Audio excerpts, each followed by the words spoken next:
Les spécialistes vous parlent. Nous retrouvons un invité qui est passé donc sur un de nos plateaux dans la semaine dans les grands enjeux. Mais là, les spécialistes vous parlent, le retrouvent pour parler d'un sujet qui nous tient à cœur en ce mois d'octobre. Il s'agit de la santé mentale et surtout de la place donc du psychologue clinicien, on va dire dans nos formations sanitaires, mais dans notre vie et surtout sur le lieu du travail.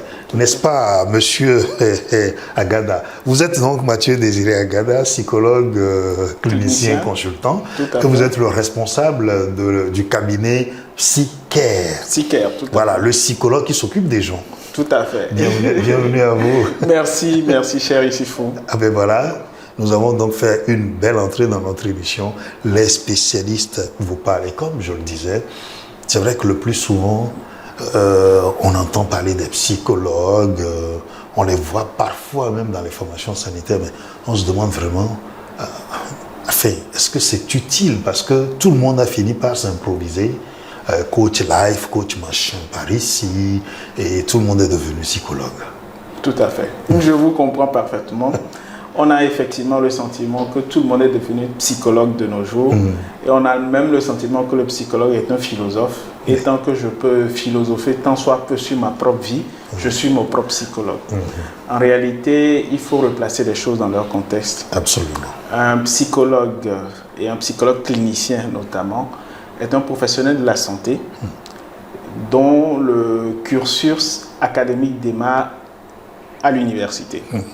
Et pour qu'il puisse être accepté dans une faculté de psychologie de par le monde entier, on doit vérifier s'il sait parler la langue dans laquelle il souhaite exercer, notamment le français au Togo, mais aussi et surtout s'il est bon en mathématiques et s'il est bon en biologie. Oui, mais voilà des éléments nouveaux, peut-être pour certains d'entre nous qui ne le savions pas, parce qu'en fait, on vous donne tous ces éléments pour un but précis, vous nous le direz donc dans le développement. Tout à fait. Et donc, on vérifie que la personne donc ait ces quelques compétences-là. Tout à fait. Et elle est formée avec d'autres compétences, notamment en spécialité médicale. Vous voyez un psychologue clinicien qui a forcément fait de la pédiatrie, de l'hépatogastroentérologie, de la cardiologie, de la neurologie, et de la dermatologie, pour ne citer que ces spécialités, parce que d'une faculté à l'autre, de par le monde entier, il peut y avoir quelques variations, mais il faut retenir que le psychologue clinicien est formé dans des spécialités de médecine, mais également en psychiatrie, en psychopathologie, en psychologie clinique, psychologie sociale. Plusieurs domaines de psychologie viennent s'ajouter à cela. Et enfin en biologie, physiologie, psychophysiologie, pharmacologie, pour connaître pourquoi est-ce que ce médicament que tel patient prend va avoir tel effet secondaire. Ça, ce n'est pas de l'hallucination, c'est de l'effet secondaire de tel médicament. Ah, plutôt ça, c'est de l'hallucination parce que ça ne rentre pas dans les effets de ce médicament. Donc le psychologue clinicien est formé en pharmaco également pour pouvoir être outillé à faire son travail. Au-delà de ces spécialités, oui, je reviens sur la mathématique. Le psychologue est formé en logique mathématique, en théorie des ensembles, en probabilité. Donc pour les questions de déduction, pour les questions d'hypothèse. Tout à fait. Et puis quelques équations aussi. Tout à fait. En sciences physiques, aussi dans certaines facultés, sur l'optique, pour connaître les illusions d'optique, ce qui va expliquer une hallucination, ce qui va expliquer un délire, par exemple, qui va venir des hallucinations, connaître le phénomène de l'optique pour maîtriser ce genre de choses. Donc un psychologue... Alors on dit quand l'émotion arrive, je vois double. Donc Voilà, un psychologue, c'est une personne qui a un solide bagage qu'on lui donne en 5 ans minimum pour pouvoir attester qu'il est psychologue. Il existe effectivement de la licence en psychologie, mais il faut noter dans toutes les universités du monde, mais la licence en psychologie n'est pas professionnalisante.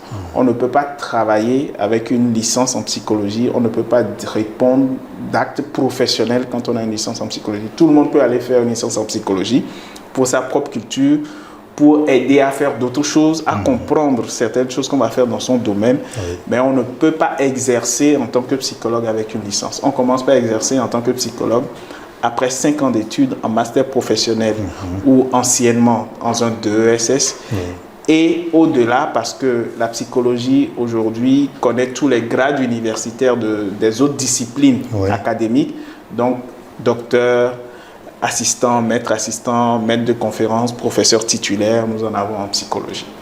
Ah ben voilà, donc le chapelet a été donc dégrené, sinon égrené, si vous voulez, selon le sens qu'on prend.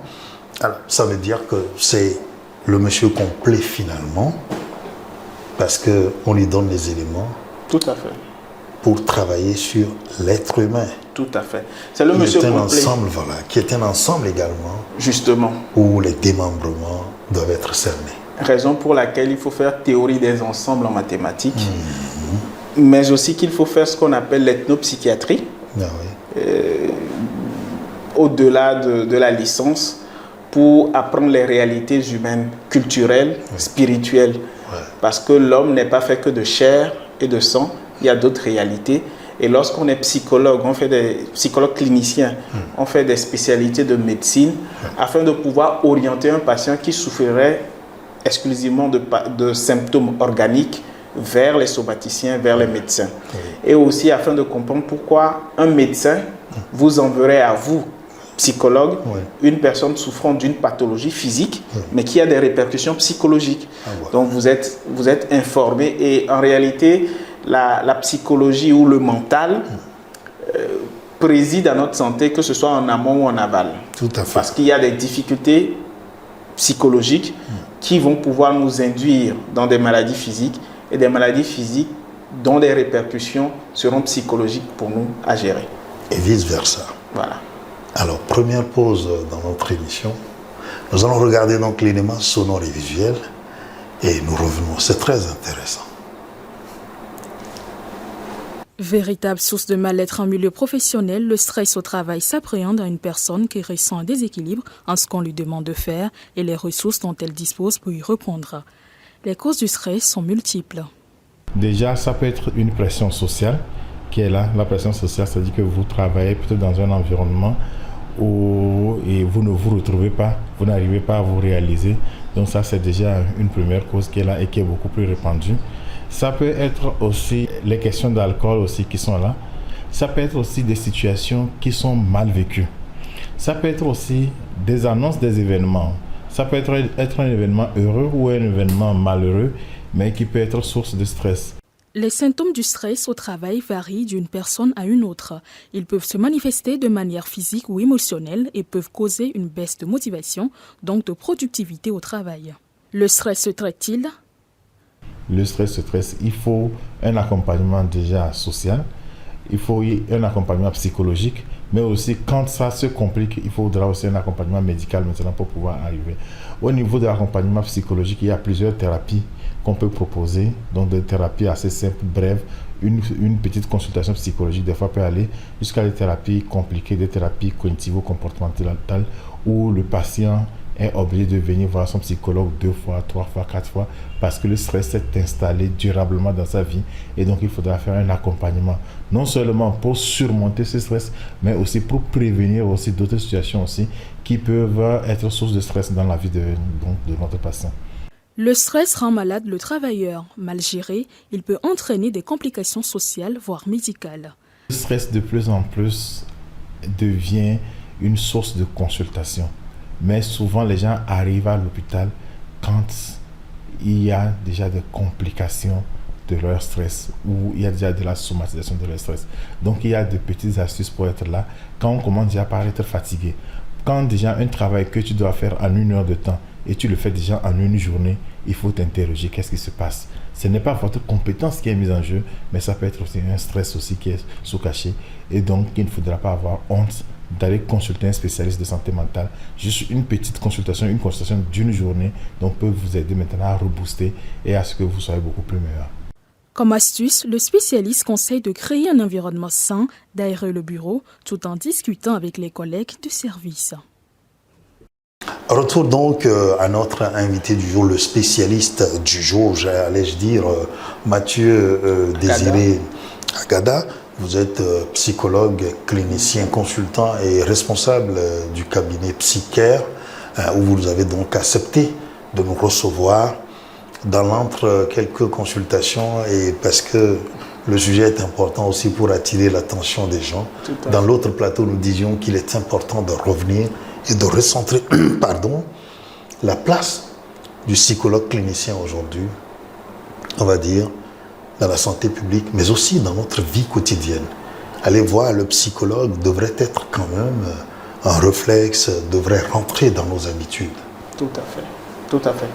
Alors, il est important aujourd'hui, en ce 21e siècle très trouble, de noter que aucune culture, aucun continent n'est épargné des souffrances humaines.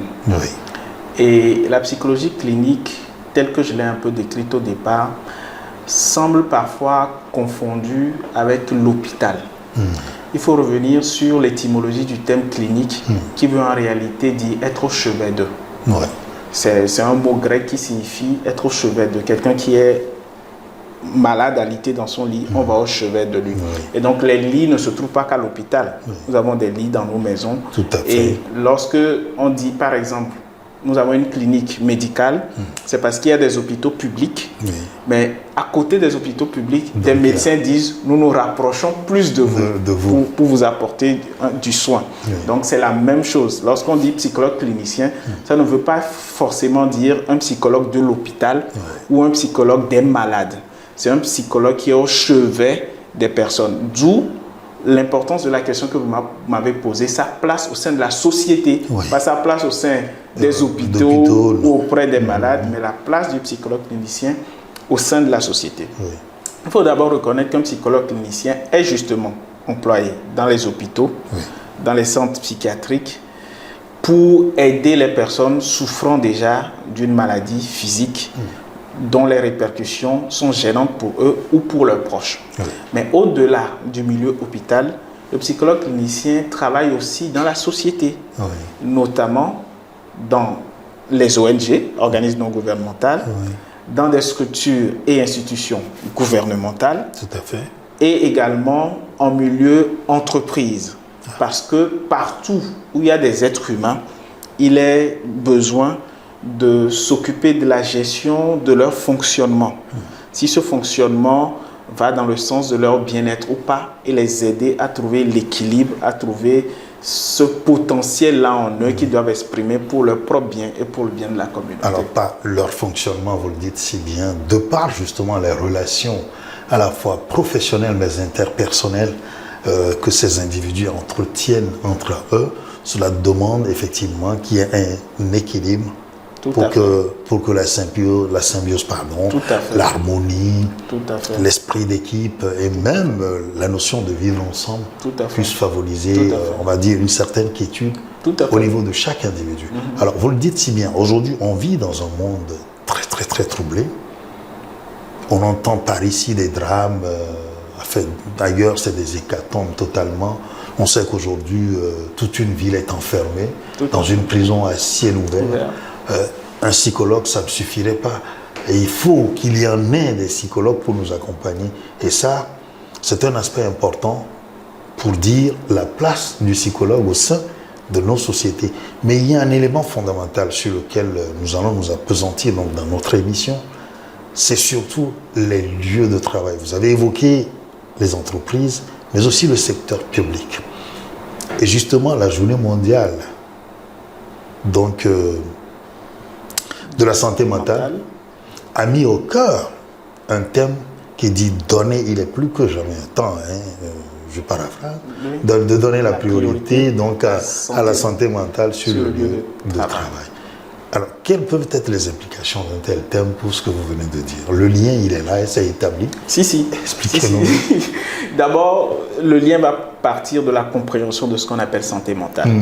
D'ordinaire, la banalisation de la chose psychologique chez nous, tel qu'on l'a dit dans Dame, et de cette santé mentale, faire croire à la majorité que lorsqu'il est question de santé mentale, on parle de maladie mentale.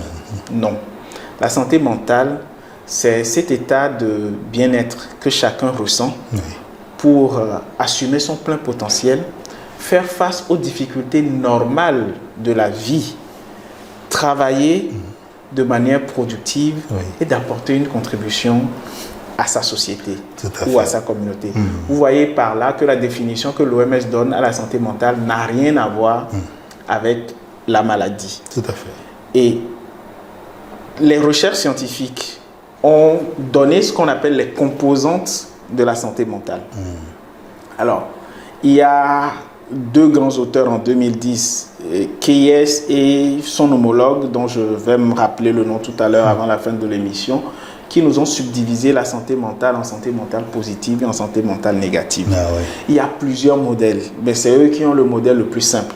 Mais encore que moi-même, dans ma pratique, je préfère utiliser le terme santé mentale apaisée et santé mentale perturbée. D'accord. La santé mentale apaisée, c'est toutes les fois dans nos vies où nous avons réussi à atteindre tous nos challenges, où tout va à peu près bien. Ça nous arrive, ça arrive à chacun. Ouais. Où on n'a pas de grandes plaintes, il n'y a pas de gros soucis, tout va bien. Les gens vont jusqu'à dire je suis sous un alignement des 7 planètes. Voilà. Voilà, les étoiles Tout se sont passe. avec moi. Les étoiles mais- sont alignées. ben, en ce moment, je ne me fais pas du tout des soucis. De hein. soucis. Ah, Sans mimétisme aucun. Parce qu'il y en a d'autres qui peuvent mimer Oui. le fait que les planètes soient alignées. on parle Mais d'une situation normale. normale, réelle, où tout va bien. Et pour être honnête, que ce soit dans ma vie ou dans la vie de quelque autre individu que ce soit, c'est rare. Ce n'est pas le plus courant qui est d'avoir une santé mentale apaisée. C'est pour cela d'ailleurs que ça arrive.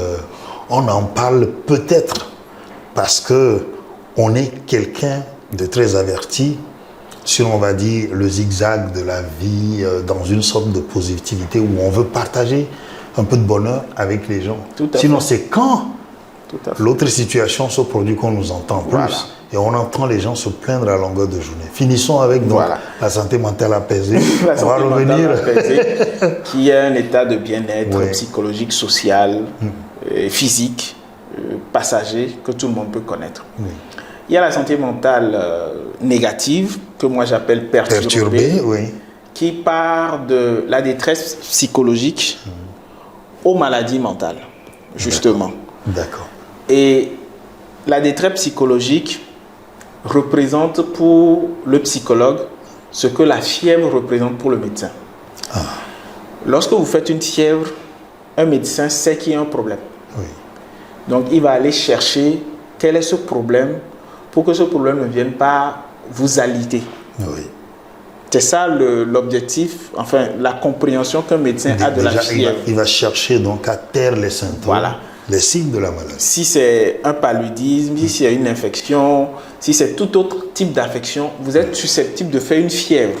Parce que la fièvre montre que l'organisme est en train de lutter Voilà, réagir. contre quelque chose, réagir contre quelque chose. C'est la même chose au niveau de notre esprit, au niveau de nos pensées, au niveau de notre fonctionnement psychologique.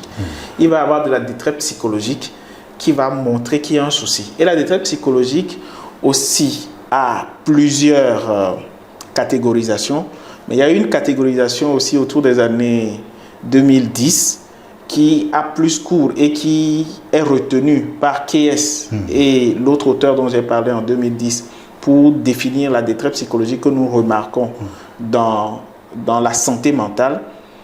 Ce sont l'anxiété et la dépression, Oui. l'irritabilité et l'agressivité, Oui. l'autodépréciation et le retrait social. Voilà les signes de la détresse psychologique. Et détresse psychologique ne signifie pas maladie psychologique ou qu'on est malade psychologiquement. Maintenant, lorsque des personnes vont vivre en détresse psychologique sur une période prolongée, de manière chronique, sans se faire suivre par un spécialiste Oui. et non par l'ami d'à côté, par monsieur tout venant, je suis aussi psychologue, il va avoir progressivement des problèmes de santé mentale plus graves qui vont s'installer, une réelle dépression, une réelle anxiété, des attaques paniques par exemple, des troubles psychotraumatiques. Tout à fait. Qui vont finalement fragiliser la santé mentale de la personne et vont même l'amener à des troubles psychosomatiques, c'est-à-dire des maladies physiques réelles. Oui. La personne ira consulter tout le temps chez le cardiologue, tout le temps chez le neurologue, on fera des analyses. Parfois, on a des données objectivables de maladies physiques. Oui. Parfois, on n'en a pas. Et on dit, ah, monsieur, tout va bien, c'est le stress. Notre fameux stress, qui est un mécanisme d'adaptation normale, voilà, le fameux stress. Dont la chronicité nous crée des problèmes parce Oui. que nous ne nous faisons pas accompagner par des spécialistes, notamment le psychologue clinicien. Alors justement, le stress dont nous parlons, parce que même quand on parcourt la littérature, on se rend compte que même la plupart donc, de vos confrères, je vais les appeler comme ça, dont Kies dont vous avez parlé, Dr Laura Kies, je pense que c'est la même personne, eh bien, on met le stress en avant le plus souvent. Mais ce stress-là, nous le représentons comment dans nos vies? On dit je suis stressé, mais en réalité, qu'est-ce qui montre qu'on est stressé? En tant que psychologue clinicien, nous avons des outils pour mesurer le stress sur un individu. Ah, d'accord. C'est déjà ce qui fait la différence entre nous et nous et le commun des mortels et nous autres.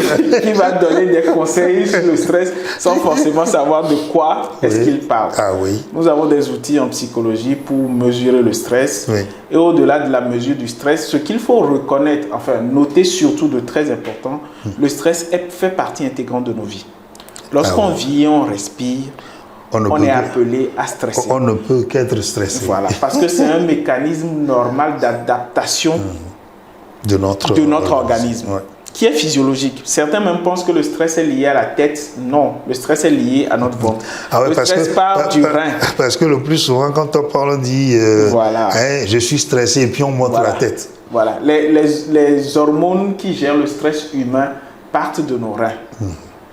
Donc, le cortisol, l'adrénaline, qui sont les hormones du stress, partent de notre ventre et non de notre tête. Ils vont avoir des répercussions sur tous les organes de notre corps, y compris le cerveau. Alors, donc le plus souvent, si nous parlons donc de stress, il ne faut pas éviter de pointer la tête. Hein. Non. Mais non plus peut-être le ventre, poser la main sur le ventre pour maintenant, commencer. l'enjeu du spécialiste, l'enjeu de la place du psychologue clinicien dans notre société, c'est d'apprendre aux gens à gérer le stress. Le stress se gère. Alors, il y a la bonne façon de gérer le stress et la mauvaise façon de gérer le stress. Et ça, ce n'est qu'avec un spécialiste qu'on le fait parce que va rentrer en ligne de compte votre profil de personnalité. Ah oui. Et le commun des mortels n'a pas non plus de grille d'analyse de personnalité. Oui, pas comparé au psychologue qui a été formé sur les questions de personnalité. Vous avez d'ailleurs présenté son parcours au début de l'émission. Tout à fait. Qui montre que ce n'est pas un monsieur qui est arrivé là par hasard. Il est passé par un cursus où on lui a donné les outils. Vous avez même dit qu'il a des notions en gastro-entérologie. Et vous nous dites déjà que le stress d'ailleurs prend sa source là-bas. Raison de plus. Tout à fait. Et j'aime bien vous me rappeler en collaboration interdisciplinaire un gastro-entérologue qui me disait un jour dans nos échanges qu'en réalité, l'ulcère par exemple, c'est d'abord le stress. Ah oui. Et bon, je le sais, pas ma formation de psychologue, mais je dis que c'est le gastro-entérologue qui le dit pour que vous et les auditeurs comprennent combien le corps et l'esprit sont liés et que le psychologique n'est plus à négliger de nos jours. C'est d'ailleurs la raison pour laquelle c'est devenu une urgence pour l'OMS de retenir pour la journée mondiale de la santé mentale de cette année, le 10 octobre 2024 dernier, qu'il est temps de donner la priorité à la santé mentale sur le lieu de travail. Absolument. Et c'est la raison pour laquelle nous avons réuni quelques chefs d'entreprise, tout à fait, des directeurs de ressources humaines, des directeurs financiers, des médecins du travail, pour plancher sur l'appui de la psychologie clinique à la santé mentale en milieu entreprise.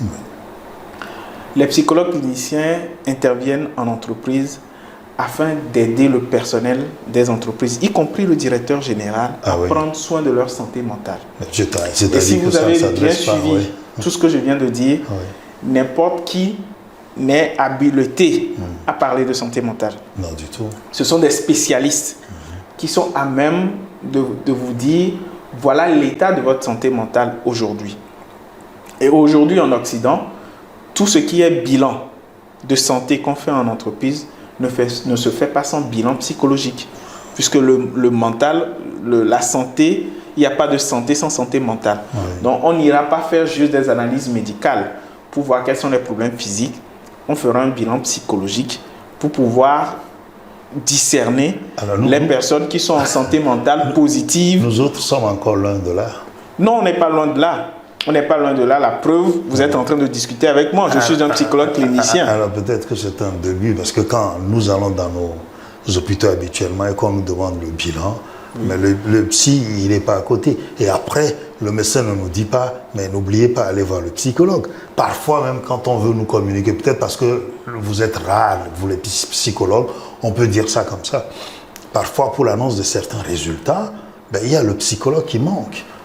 C'est pour ça que je dis ça. Alors, ce que vous dites nous rappelle à nous tous aujourd'hui qu'il faut que ce monsieur, le psychologue clinicien, dont nous parlons justement, puisse être quelqu'un de disponible, mais quelqu'un aussi auquel nous faisons recours. Tout à fait. Il faut les chercher, il faut aller les quérir, savoir où ils sont. Alors, en ce qui concerne le lieu de travail, vous le dites si bien, est-ce qu'au Togo, on parle de chez nous, dans votre expérience personnelle, vous vous rendez compte, ou vous pouvez dire aujourd'hui que les patrons d'entreprise commencent par sentir cette nécessité? Tout à fait. J'ai une belle année d'expérience derrière moi, ces 12 derniers mois. Ma pratique professionnelle en psychologie clinique s'est énormément accentuée sur la... Alors, depuis que vous êtes installé, parce que vous Depuis que je me suis installé. Vous interveniez avant dans j'étais salarié dans un établissement de soins privés de la place, mais depuis que je suis installé à mon compte... Je fais ça parce que si vous dites une belle année d'expérience, il ne faut pas que les gens pensent que vous venez de débuter, c'est pour ça que je dis ça. Oui, tout à fait, tout à fait. Alors, vous êtes sur le terrain il y a longtemps, sauf que vous étiez en train de travailler pour le compte d'une clinique privée de la place. Pour ceux qui la fréquentent, ils vous connaissent. Donc, c'est dire que le monsieur qu'on a devant nous, parce que dans les spécialistes, c'est vrai quand même qu'il faut tenir compte de l'expertise des gens. Bien sûr. On n'emmène pas qui veut dans les spécialistes, c'est pour ça que je le précise. Non, j'exerce en tant que psychologue depuis au moins 10 ans. Ah ben voilà. Donc les 12 derniers mois sont liés au cabinet psychiatre, qui est un cabinet de psychologie clinique. Où vous êtes, on va le dire, on n'aura pas peur de le dire, vous êtes donc depuis 1 an à votre propre compte et que vous avez fait des expériences donc avec certaines entreprises de la place et vous vous rendez compte qu'aujourd'hui, eh bien, les patrons sont de plus en plus préoccupés et sont enclins à recourir aux psychologues pour ne serait-ce que des évaluations périodiques de leurs collaborateurs, et y compris eux-mêmes, parce que vous l'avez dit, le patron lui-même en premier. Tout à fait. J'ai au moins 3 à 4 entreprises avec lesquelles j'ai déjà travaillé. Et j'ai noté une très belle collaboration des patrons, justement, qui ont senti le besoin, parfois mentionné par le médecin du travail, qui a demandé à votre personnel, moi j'ai fini mon travail, j'ai fini mon bilan physique, je pense qu'il y a un besoin d'accompagnement psychologique qu'il faut pour le personnel. Et les patrons ont fait des démarches pour comprendre davantage ce que c'est et c'est tombé sur nous. À Psycare, nous avons essayé d'aider. Alors ça vous parlez de vous, votre expérience sur, on va dire, un certain nombre, mais dans la tendance aujourd'hui, peut-être auprès de certains de vos confrères, est-ce que vous avez l'impression que les gens commencent par... De toute façon, si l'OMS est en train d'attirer l'attention des gens à mettre la santé mentale donc au cœur des préoccupations sur les lieux de travail, c'est parce que véritablement, il y a besoin et c'est un impératif. Tout à fait. C'est un impératif dans la mesure où la rentabilité même des entreprises est en jeu. Lorsque votre personnel n'est pas en santé, c'est pour ça qu'ils ont des structures de santé sécurité au travail. Il y en a même qui sont allés plus loin maintenant avec des recommandations de nos collègues psychologues du travail et des organisations. Ils ont des regroupements de qualité de vie. Voilà, justement, la qualité de vie est une dimension à laquelle le psychologue clinicien s'intéresse, qui fait partie de nos recherches en psychologie clinique. Donc, ces efforts sont fournis et ce que l'OMS demande aujourd'hui, c'est attention, vous avez besoin du spécialiste pour vous assurer que l'investissement que vous êtes en train de faire au niveau de la santé de votre personnel est un investissement que vous sécurisez parce que vous n'oubliez pas le spécialiste de la santé mentale qui, lorsqu'il intervient, vous assure la prise en charge holistique de votre personnel. Et si la prise en charge holistique de votre personnel est prise en compte, ils sont plus épanouis. Oui. Évidemment, vous faites plus de chiffres. C'est-à-dire qu'aucun aspect n'est négligé. Mais revenons au sujet. Alors, il est important, parce que ce que vous êtes en train de dire là, les deux qui en 2010, vous le disiez, nous ont dit qu'il y a donc la santé mentale perturbée. Selon vous, oui, on va rester avec pour moi, c'est apaisé et perturbé. Voilà. Non, je préfère vos termes parce qu'en réalité, ils paraissent, on va dire, beaucoup plus atténuants pour moi, pour désigner donc ces quelques moments d'écueil de la vie que nous avons, mais aussi ces quelques moments d'allégresse où on sent que tout va bien. Oui. Mais justement, quand ça va bien, c'est ce que vous étiez en train de dire. Oui. Que c'est plutôt rentable pour la société, c'est bénéfique. Oui. Mais l'autre côté, c'est ce qu'on vit tous les jours, mais on ne se rend pas compte des conséquences que cela a. Tout à fait. Parce qu'à la fin de l'année, on voit que certaines entreprises présentent toujours des bilans positifs, malgré que, entre-temps, il y a eu... C'était au détriment de la santé mentale et du personnel et du patron lui-même, des fois.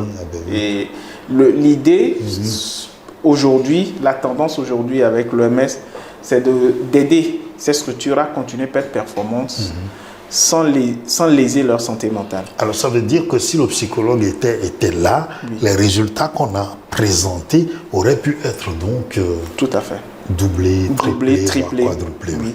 Et il faut le dire au patron, comment est-ce qu'un psychologue intervient dans une entreprise. Tout à fait. Le psychologue va intervenir dans une entreprise soit par le biais d'un contrat de service direct, l'entreprise recrute son psychologue, ou par le biais d'un contrat de consultance, l'entreprise recrute le consultant psychologue clinicien, ou par le biais d'un cabinet clinique, ou un cabinet en prestation avec la structure et offre des services de psychologie clinique et de soutien à la santé mentale, qui part de la consultation à des diagnostics, et ça je l'ai fait pour ceux dont j'ai parlé, de la consultation au diagnostic, à la prise en charge de la santé mentale globale de tout le monde.